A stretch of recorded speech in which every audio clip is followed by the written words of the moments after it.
Bonjour à toutes et tous, bienvenue dans les coulisses du Grand Lyon. Mon invité du jour, Mathieu Pou, bonjour. Bonjour. Vous êtes archéologue, professeur à l'université Lyon 2. Alors avec vos étudiants depuis une vingtaine d'années, vous fouillez le site de Coran dans le Puy-de-Dôme. Vous venez de lui consacrer une monographie. Pourquoi ce site est intéressant et même plus intéressant que Lugdunum? Alors, ce site n'est pas plus intéressant que Lugdunum, mais il se trouve dans une autre région. Il est à 15 km de la ville actuelle de Clermont-Ferrand. Et ce site, à la différence de Lugdunum, correspond à une capitale gauloise, une grande ville gauloise, qui n'a pas été occupée comme Lyon à l'époque médiévale et jusqu'à l'époque actuelle. Donc c'est un terrain de recherche qui est pratiquement vierge pour fouiller et étudier une ville gauloise et en comprendre le fonctionnement. À Lyon, l'histoire a été différente. C'était une grande ville romaine, puis une grande ville au Moyen-Âge. Donc c'est un site qu'on peut aborder par l'intermédiaire de petits sondages, de petites interventions, comme un puzzle qui se complète petit à petit. Donc ce n'est pas du tout la même archéologie. Et je vous arrête tout de suite, vous avez dit que c'était une capitale gauloise et Lyon non alors? Alors, Lyon est aussi une capitale romaine avant tout. C'est une grande colonie romaine qui est implantée dans les années 40 avant Jésus-Christ, qui a été la capitale d'une province, la province de Lyonnaise, qui allait grosso modo du Finistère jusqu'aux Alpes. Donc c'est une grande province. C'est aussi une sorte de capitale politique et religieuse des Gaules, puisqu'on y a construit un grand sanctuaire sur les pentes de la Croix-Rousse, le sanctuaire du Confluent, qui fédérait chaque année les 60 peuples gaulois, les délégués des 60 peuples gaulois. Donc c'est une grande capitale romaine. Il existait quelque chose à l'époque gauloise à Lyon. Le nom même de Lyon, Lugdunum, qu'on retrouve dans le nom de la colonie romaine, est un nom d'origine gauloise qui signifie fortification aux villes de hauteur, dunum. Mais actuellement, les archéologues en retrouvent les traces un petit peu partout, à Fourvière, dans la plaine de Vèze, et on peine à caractériser, identifier précisément à quel type de site il s'agit. Ça pourrait être un grand sanctuaire, ça pourrait être une ville, ce qu'on appelle pour l'époque gauloise un oppidum, mais actuellement la question n'est pas tranchée, et c'est tant mieux puisque ce sont des recherches en cours et les archéologues travaillent dessus actuellement.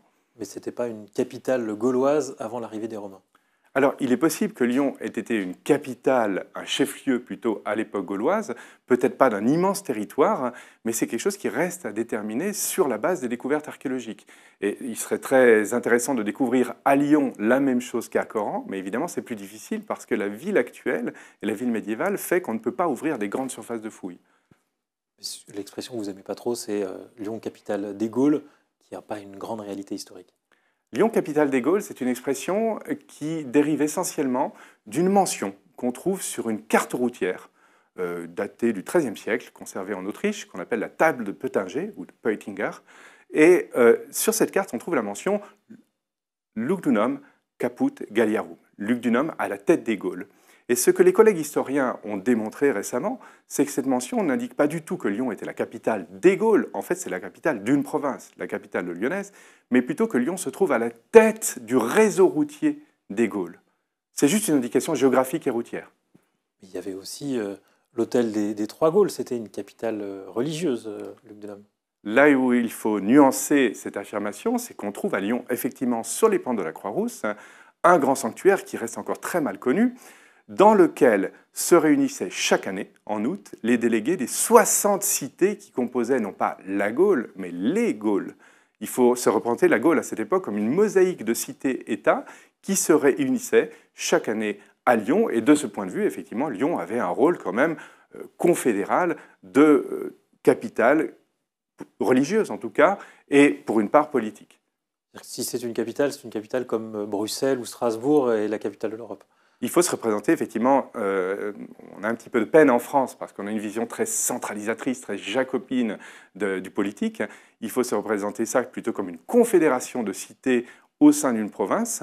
Et effectivement, de ce point de vue, Lyon joue un petit peu le rôle de Bruxelles ou de Strasbourg, c'est-à-dire qu'on y trouve un parlement annuel, mais il n'est pas perçu comme la capitale des Gaules à l'époque romaine. Alors celui qui s'intéresse beaucoup à vos travaux, c'est Laurent Wauquiez, le président de la région, qui veut investir 50 millions dans un musée de la Gaule près de Gergovie. Pour vous, c'est une bonne chose, ce futur musée? C'est quelque chose que les archéologues, les historiens, le public local et régional appellent de ses voeux depuis très longtemps. Il faut savoir que l'Auvergne, et plus particulièrement le bassin de Clermont-Ferrand, le sud du bassin de Clermont-Ferrand, concentre un patrimoine archéologique qui est exceptionnel en France, à l'échelle européenne, on pourrait presque le dire. Et ce patrimoine n'a jamais reçu un écrin vraiment à la mesure de son intérêt. de la beauté des objets retrouvés, de l'intérêt des vestiges archéologiques fouillés par les archéologues. Et ce projet est en gestation. Effectivement, ce projet est en gestation.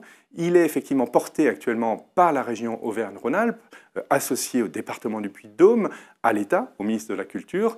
Et c'est à la fois un projet de musée, de centre d'interprétation, disons, de divertissement pour le grand public. On parle parfois de Puy du Fou, ça n'a rien à voir. C'est avant tout un centre muséographique, un centre de recherche, et ce musée doit aussi fédérer des recherches qui vont se poursuivre non seulement sur le site de Coran, mais aussi et surtout sur le site de Gergovie, le site de Gondol. On a une concentration de sites gaulois dans un mouchoir de poche de quelques kilomètres qui est véritablement tout à fait exceptionnelle en France. Quand vous dites que ça n'a rien à voir avec le Puy du Fou, c'est qu'on n'est pas dans un projet de construction politique d'un roman national.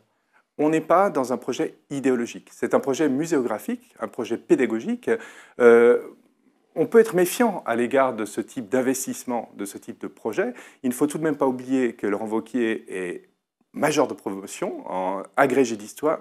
Il ne faut pas oublier que Laurent Wauquiez est agrégé d'histoire et même major de sa promotion, et qu'il laisse toute latitude aux scientifiques pour échafauder, élaborer le contenu de ce musée, des recherches qui vont autour, et c'est tout bénéfice évidemment pour les populations, pour le futur public de ce musée. On ne peut absolument pas être contre un tel projet. Donc, quelle que soit l'utilisation politique qu'il en fait, c'est pas Philippe de Villiers qui avait une interprétation très fantasmée de l'histoire de France. On n'est pas du tout dans les mêmes intentions idéologiques, et je dirais que nous, en tant qu'archéologues scientifiques, ce n'est pas notre problème. Pour revenir au site de Coran, alors les 20 ans de recherche que vous avez pu faire, elles ont permis de comprendre le fonctionnement d'une cité gauloise. Et ce que vous avez découvert, c'est qu'elle fonctionnait finalement comme les cités grecques, avec un forum, une agora. Alors, ce qu'il faut savoir, c'est que les cités grecques, comme les cités romaines, elles sont connues et fouillées depuis 2 siècles, même 3 siècles pour certaines. Donc leur fonctionnement est très bien connu, leur architecture est connue. Pour l'époque gauloise, c'est très récent. Il a fallu attendre les recherches conduites à Coran, mais aussi à Bibracte, dans le Morvan actuel. C'est une autre capitale, celle du peuple des Éduins, qui occupait la Bourgogne. Et en fait, jusqu'à une date très récente, jusqu'à il y a une vingtaine d'années, le fonctionnement politique et même l'architecture de ces villes était très mal connue. On s'est longtemps intéressé aux remparts, parce que c'est très spectaculaire. Ce sont des fortifications gauloises en terre et bois, la première chose qu'on voit quand on rentre dans la ville, mais le contenu de cette enveloppe fortifiée était très mal connu. Et ce sont les fouilles de Coran qui ont pu justement être réalisées sur une grande surface, une grande superficie, qui ont permis de commencer à identifier des monuments. Par exemple, un grand sanctuaire qui se dresse au centre de la ville. À côté de ce sanctuaire a été fouillé une sorte de petit théâtre en bois qui est tout à fait exceptionnel parce que c'est le plus ancien théâtre connu en France. Il est même antérieur au premier théâtre grec ou romain identifié en France. Et ce théâtre gaulois n'était pas un théâtre, mais un hémicycle d'assemblée pour les chefs gaulois, les chefs arvernes qui se réunissaient. Peut-être. Alors César parle même de Sénat. Et pendant longtemps, on s'est dit, il ne faut pas exagérer, les traducteurs se sont dit, on va traduire ça par assemblée. Mais non, César parle de Sénat parce qu'il a été lui-même spectateur d'assemblées de chefs gaulois réunis dans un théâtre en bois et qui ressemble vraiment au Sénat de Rome. Autour de ce sanctuaire et de ce théâtre, on a une grande place qui permettait le rassemblement de foules nombreuses, presque un demi-hectare de superficie, et puis à côté une place de marché, comparable à une sorte de souk actuelle, une place de marché où se côtoyaient des orfèvres, des marchands de vin, des bouchers, et tout autour des habitations, les habitations de ces mêmes nobles qui siégeaient dans le Sénat, qui se réunissaient sur le sanctuaire. Donc on a là toutes les composantes d'un forum romain ou d'une agora à l'époque grecque. Et c'est la première fois qu'on arrive à mettre ensemble toutes ces composantes. Depuis, des bâtiments à peu près similaires ont commencé à être découverts à Bibracte ou sur d'autres sites en Gaule, mais c'est à Coran qu'on a vraiment la réunion de tous ces éléments. Et vous aimeriez donc poursuivre ces recherches? Vous allez pouvoir le faire? Alors on souhaiterait beaucoup poursuivre ces recherches, continuer l'exploration de ce centre-ville. Mais ça bloque. Alors, il est vrai que nos recherches, qui ont démarré en 2001, donc elles se sont poursuivies jusqu'en 2021, pendant 20 ans, sont bloquées depuis 2 ans, faute d'autorisation du ministère de la Culture. Ce qui est un problème, parce que les financements sont là, mais pour des motifs inhérents au fonctionnement administratif directions régionales des affaires culturelles. Ces recherches sont interrompues. Donc là, il y a un fonctionnaire à la sous-direction de la culture qui bloque vos recherches. Je ne donnerai pas son nom, mais c'est un problème de cet ordre. C'est un problème qui est plus personnel que scientifique ou même administratif. Et le problème, c'est que ces fouilles ne sont pas seulement des laboratoires de recherche qui livrent des résultats très intéressants, très importants chaque année, mais c'est aussi un terrain de formation indispensable à la formation de terrain de nos étudiants archéologues, futurs archéologues professionnels, un petit peu comme des médecins qu'on forme dans des blocs opératoires pour les chirurgiens. Nous, on est privés de notre terrain de formation depuis 2 ans, donc on espère bien que cet été, à l'été 2024, ces recherches vont pouvoir reprendre. Mathieu Pou, je vous remercie. Et puis moi, je Merci vous à dis vous. à demain pour une nouvelle émission des coulisses du Grand Lyon.